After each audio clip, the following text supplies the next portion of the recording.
What's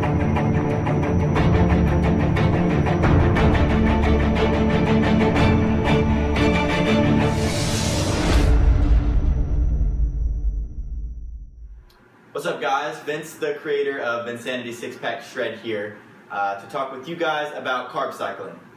What is carb cycling? Carb cycling is a dieting strategy to get optimal fat loss results, and not just any results, permanent results. You always hear people going on these low carb, low calorie diets, and sure they get immediate results, but it's just like the yo-yo effect. They lose the weight and then 3 months, 6 months, a year later, they gain the weight back because they don't have the right approach. And here I'm going to talk about taking the right approach and losing weight permanently. So what is carb cycling? It is a high carb day followed by a moderate carb day followed by a low, or for you guys who are a little more strict, a no carb day. So these carbs, we're not just talking any carbs, we're talking complex carbs, your whole foods, your rice, your oats, your whole grains, your potatoes. I touch more about complex carbs along with simple carbs in my diet guide, so refer to that if you're not sure what I'm talking about. And then, so while you're rotating through your different amounts of carb intake, you're also going to inversely relate your fat intake. So for instance, on a high carb day, you're going to lower your fat intake. On a low carb day, you're going to increase your fat intake to make sure that you're getting your daily caloric needs.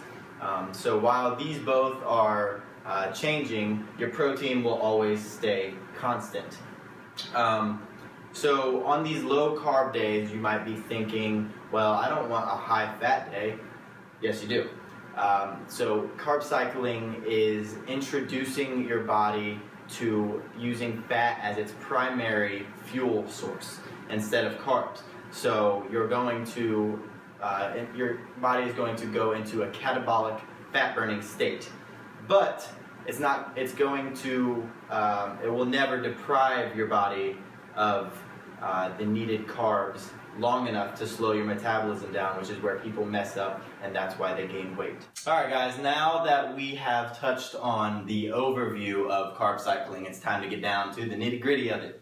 So, we're going to start talking about high carb days. On your high carb days, carbs are going to come from 50 to 60% of your total daily calories. I'm not saying 50 to 60% of what you normally have as carbs. I'm saying of your total daily calories. If you don't know how to figure out how many total daily calories you're supposed to have, I've written out the equation down here.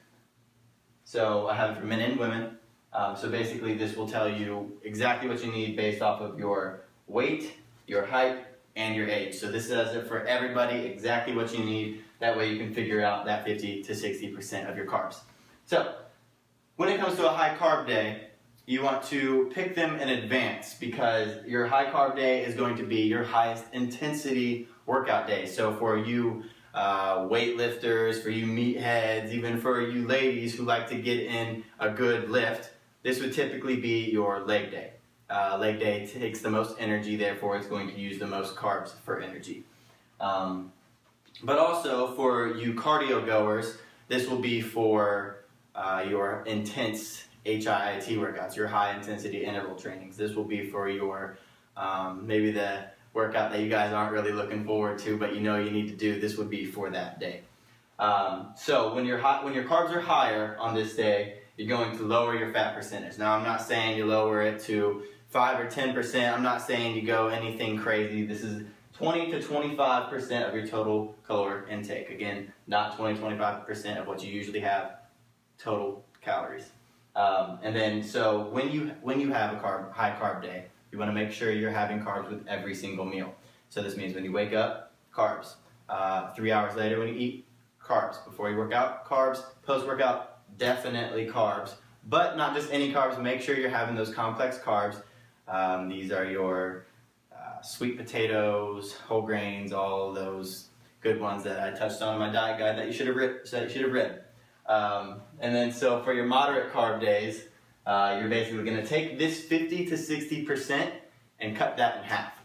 So it's gonna go anywhere from 25 to 30% carbs on this day, which is a pretty low carb day, but it's not too terrible, so stay with it. And then so when you have this moderate carb day, you're gonna intake these for breakfast and post-workout, because that's when you have them for breakfast, you're going to give your body a chance to use them and burn all those carbs as energy, and then post-workout to help rebuild and give you energy that you just used, and so on. So last category we're going to talk about is the low carb day. This is the most important one, guys. It can be tough at times.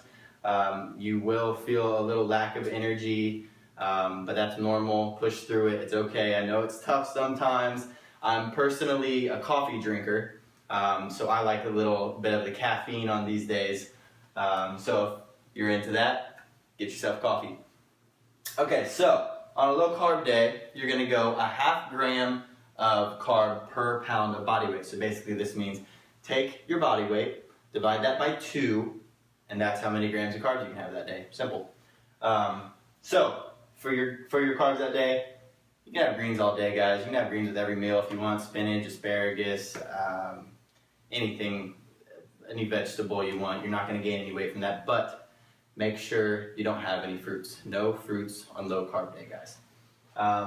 So this brings us to fats. On low carb day, you increase your fat percentage. That way you can still get your needed calories. I'm not saying go crazy with your fat increase. Anywhere from 25 to 30%, whatever works best for you guys. 25% total calorie intake. So that's a good range. You want to see what your body responds best to, obviously, but that's a good place to start. So with a low carb day, you want to make sure you're not having more than 50 grams of carbs. I know this can be tough. As I said before, I know some of you guys who are a little more strict and ready to get after it, you guys are going to go no carb on this day, and that's awesome, but not everybody can do that, and I understand that. No carb days can suck. So for you guys who are going to include carbs on this day, you want to make sure you're only having them post-workout. That's it. No morning carbs, no pre-workout carbs, definitely no night carbs. Post-workout, that's it. No more than 50 grams, guys. You want to stick to the 0.5 gram per body pound of weight, but if you're just getting into it and you're trying to work your way up to that, and you're trying to work your way to no carbs even after that, no more than 50 grams. So with your amount of carbs being lower, this will also mean that your amount of fiber that you're taking in will be lower. So maybe get yourself a fiber 1 bar.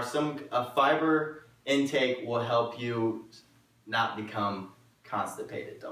I'll just put it out there. You're not going to be constipated if you put some extra fiber in you. A low carb day, low fiber can cause that to happen. So I'm just helping you guys out. So like I said, post-workout, and then so that you guys know, lower carb day is going to be lower calorie intake. This is normal. This is how it should be. Don't think that, oh, low carb day, I'm not taking in as many calories. Something must be up. This can't be right. It's right. It sucks. But if you do this, if you follow all 3 of these days, I guarantee you, if you follow this day to the nitty gritty, if you follow this exactly how I laid it out for you, you're going to be so happy with yourself the next day. I promise you that. But this is not a permanent diet, guys. This is not something that you follow for months and months at a time, for years at a time. You do not follow that. That can be dangerous to your body. I'm going to put up here 12 weeks.